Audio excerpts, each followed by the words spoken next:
Berdasarkan profil Putri N, ia merupakan seorang aktris asal Indonesia. Darah berdarah Norwegia Jawa ini lahir di Semarang pada tanggal 18 Juni tahun 1990. N, sapaan akrab Putri N, pertama kali terjun ke dunia hiburan pada 2009 dengan membintangi sinetron Dewi bersama Rianti Cartwright, Baim Wong, juga Luna Maya. Tak hanya itu, ibu satu anak itu kemudian kembali menunjukkan bakat aktingnya itu di dalam beberapa sinetron lainnya.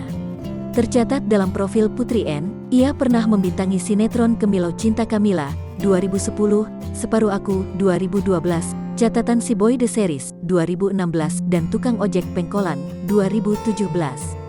Rupanya perannya di sinetron Tukang Ojek Pengkolan menuai pujian dan membuat nama Putri N melambung.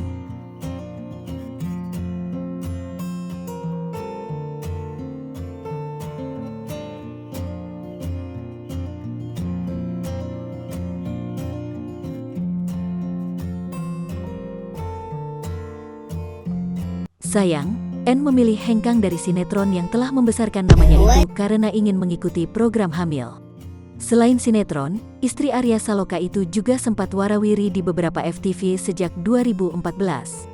Bahkan melalui perannya di salah satu FTV 3 Butir Kurma yang pernah dibintanginya, Putri N meraih penghargaan pemeran FTV terpuji oleh Festival Film Bandung 2014. Kariernya di dunia seni peran juga semakin meluas usai istri ibu satu anak tersebut merambah ke dunia layar lebar. Film pertama yang N bintangi adalah Gangster, 2015, sebagai cameo. Ia juga diketahui pernah membintangi film lain. Sebut saja Jagoan Instan, 2016, Adrenalin, 2016, Surga di Telepak Kaki Ibu, 2016, dan The Underdogs, 2017. Bukan hanya itu, wanita asal Semarang itu juga sempat menjadi model video klip. Ia diketahui pernah menjadi model untuk 2 musik video penyanyi jebolan Indonesian Idol, Firza. Pada 2017, Putri N kemudian menikah dengan aktor Arya Saloka. Dari hasil pernikahannya itu, mereka dikarunia seorang buah hati yang diberi nama Ibrahim Jalal ad-Din Rumi.